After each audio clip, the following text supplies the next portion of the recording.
नमस्कार, स्वागत है आप सभी का IMS टुडे में। आज हमारे साथ मौजूद हैं कवि, साहित्यकार और काइफा के मैनेजिंग डायरेक्टर श्री विनयशील चतुर्वेदी जी। बहुत बहुत स्वागत है सर आपका। नमस्कार। सर, बातचीत को आगे बढ़ाने से पहले मैं चाहूँगा कि आप एक कविता से इस बातचीत की शुरुआत करें तो अच्छा होगा।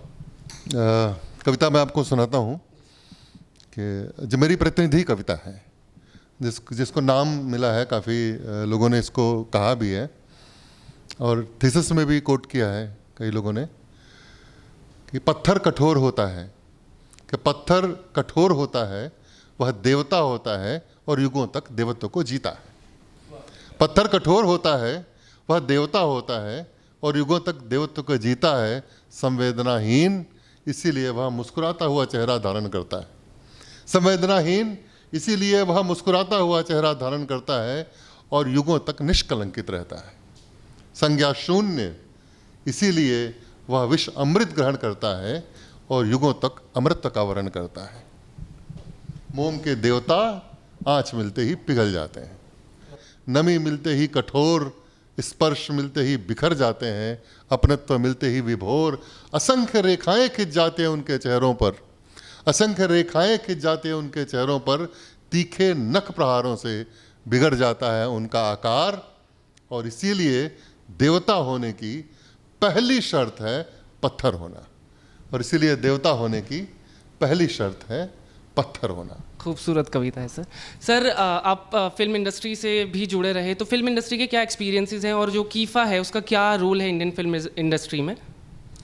देखिए, कीफा फिल्म फेस्टिवल है और फिल्म फेस्टिवल के साथ साथ अवार्ड्स भी देती है। कीफा जैसी जो संस्थाएं हैं, कीफा जैसे जो प्रोग्राम हैं, जो फिल्म फेस्टिवल करते हैं, इनका सबसे बड़ा जो एक उद्देश्य है कि एक प्लेटफॉर्म देना इस तरह की फिल्मों को, इस तरह की क्रिएटिविटी को, जो कि बहुत ऊंचे लेवल पे अपना स्थान नहीं प्राप्त कर पाती हैं। हम लोगों की तरफ से अवॉर्डेड फिल्म्स को एक लॉरेल दिया जाता है जो उसको आगे बढ़ने में, उस फिल्म को बेचने में या फिल्म को बड़े प्लेटफॉर्म तक ले जाने में बहुत सहायता करती है। इसलिए अवार्ड देते हैं ताकि ऐसे लोग जो कहीं भी अपना स्ट्रगल कर रहे हैं, अभी इन चीज़ों से जुड़ करके अपना पाँव बढ़ा रहे हैं, अपने कदम को आगे लेके जा रहे हैं, उनको एक हौसला मिलता है, उनको अवार्ड मिलता है और वो अपनी पहचान बनाने में हमारे अवार्ड बहुत कारगर सिद्ध होता है। कीफा की शुरुआत किस तरीके से हुई? क्या विजन था जब कीफा की शुरुआत हो रही थी या फिर कीफा जब शुरू हुआ? कीफा में मुख्य रूप से वही लोग जुड़े हुए हैं जो फिल्म और थिएटर से जुड़े हुए लोग हैं। तो बहुत एक स्ट्रगल के दौरान ये देखते हैं कि स्ट्रगल में बड़ी परेशानियों से होकर गुजरना पड़ता है और कोई उनको हाथ देने वाला नहीं होता है, कोई उनका हाथ दे करके आगे बढ़ाने वाला नहीं होता है।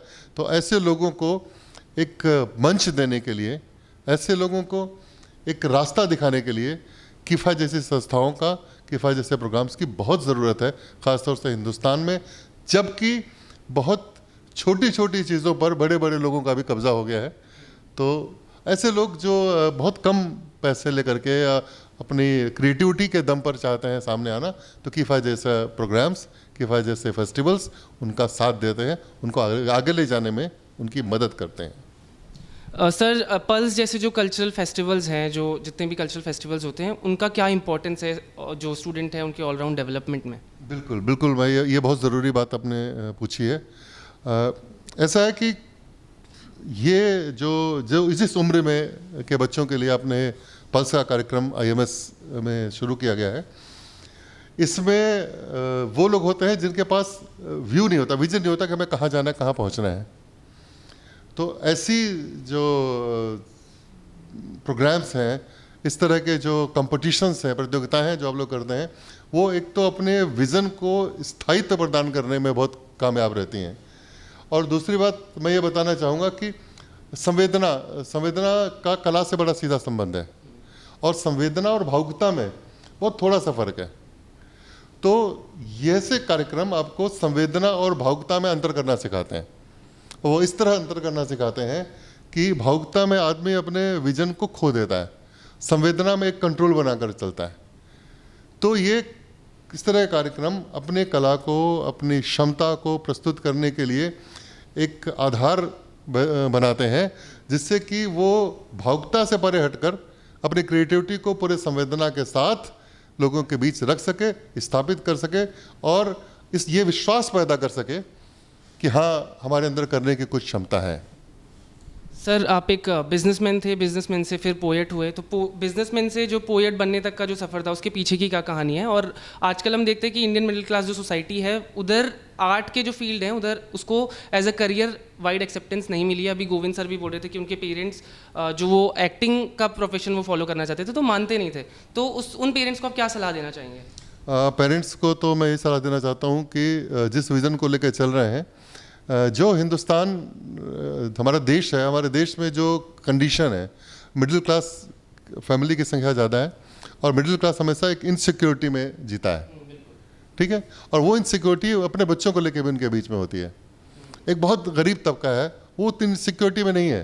एक बहुत अमीर तबका है, वो इनसिक्योरिटी में नहीं है। पर मिडिल क्लास, क्योंकि वो भी स्ट्रगल के दौर से गुजर रहा होता है, इसलिए बहुत इनसिक्योरिटी में जीता है। और ये इनसिक्योरिटी अपने बच्चे को आगे आने के लिए कला के क्षेत्र में जाने से बहुत रोकती है कि कला का क्षेत्र, जैसा कि गोविंद पांडे जी ने भी कहा, कि बहुत अनिश्चितता का क्षेत्र है और मिडिल क्लास अनिश्चितता को छोड़ नहीं सकती। सर, कॉलेज लाइफ से रिलेटेड कोई वाकया जो आज भी आपको याद आता हो, या फिर अब जो आपने थिएटर किया है, आपने बोला अभी कि मनोज वाजपेयी और सौरभ शुक्ला के साथ भी आपने काम किया, तो उससे रिलेटेड कोई कहानी है जो आप हमसे शेयर करें? मैं अपने बचपन की बताना चाहूँगा। देखिए, कविता का जो चरण है, मेरे अपने गांव से इस तरह का माहौल था। एक तो हमारी पूरा परिवार पॉलिटिकल सफरर फैमिली रही। हमारे एक चाचा जी को काला पानी की सज़ा हुई थी स्वतंत्रता आंदोलन में, तो एक वो था। फिर हमारे परिवार में राइटिंग का शुरू से ही एक माहौल है। कवि सम्मेलन, संगीत सम्मेलन, ये सब हमारे घर पर हुआ करते थे गांव में। तो इनका असर मेरी ज़िंदगी पे बहुत पड़ा। और जब एक वक्त आया कि चीज़ें कविता की ओर एक रुझान बना, घर में एक माहौल पैदा हुआ, कुछ चीज़ें बचपन से सीखी, कुछ चीज़ें धोखों ने सिखाई, तो उससे एक कविता का जन्म हुआ। और कविता के बारे में बताऊंगा या किसी भी कला के बारे में, आप लोग भी जो कर रहे हैं। अभी क्या होता है कि कोई भी कविता है या कोई कला है या साहित्य है, वो अपने से शुरू होती है। पहले बार कविता अपने पर लिखता है, उसके बाद कविता दूसरों की होती है, परायों की होती है। फिर कविता जब परायों की हो जाती है, उसको इतनी महत्व मिल जाता है उनके क्षेत्र में, और फिर कविता ईश्वर के पास पहुंचने लगती है।